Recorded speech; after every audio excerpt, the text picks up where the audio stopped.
Hi everyone, welcome back to WiseLabs.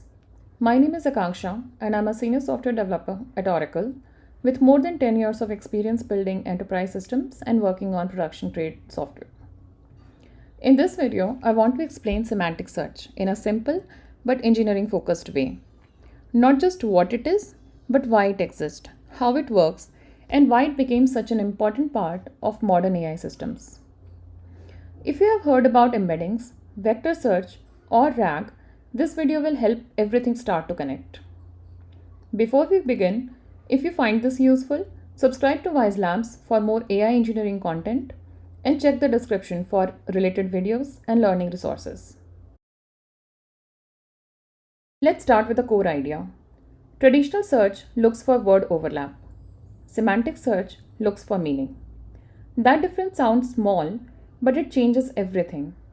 If a user searches for broken phone screen and a document says cracked display repair, a keyword based engine may not consider that a strong match. But as humans, we immediately know those two phrases are related.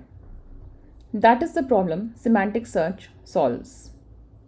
So when we say finding meaning, not words, we mean the system is no longer limited to exact text matches. It can retrieve content that express the same intent using different language. That is the foundation for many modern AI search systems. This slide shows the limitation of keyword search very clearly. Keyword search is good when the query and the document share the same terms, but as soon as the wording changes, the system starts missing relevant results. For example, heart attack and myocardial infarction mean the same thing, but keyword search treats them as different strings. Car and automobile are another similar example. Same concept, different vocabulary. That is why keyword search often works for exact lookup, but fails for natural language understanding. The important takeaway here is keyword search understands tokens, not meaning. That limitation is exactly what semantic search is designed to fix. I take a moment here. If this explanation is helping, take a second to like the video and subscribe to WiseLabs.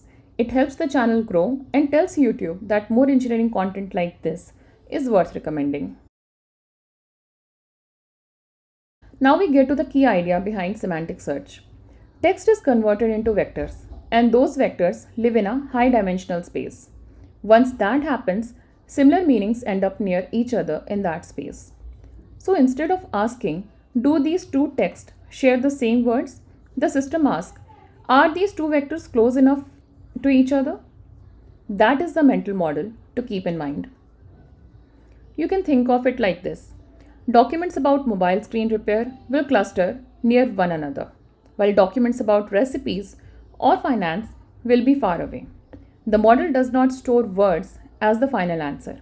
It stores meaning as geometry. This is why embeddings are so important. They are the representation that makes semantic search possible. This slide shows the full pipeline, and it is important to separate it into two phases. First is offline processing.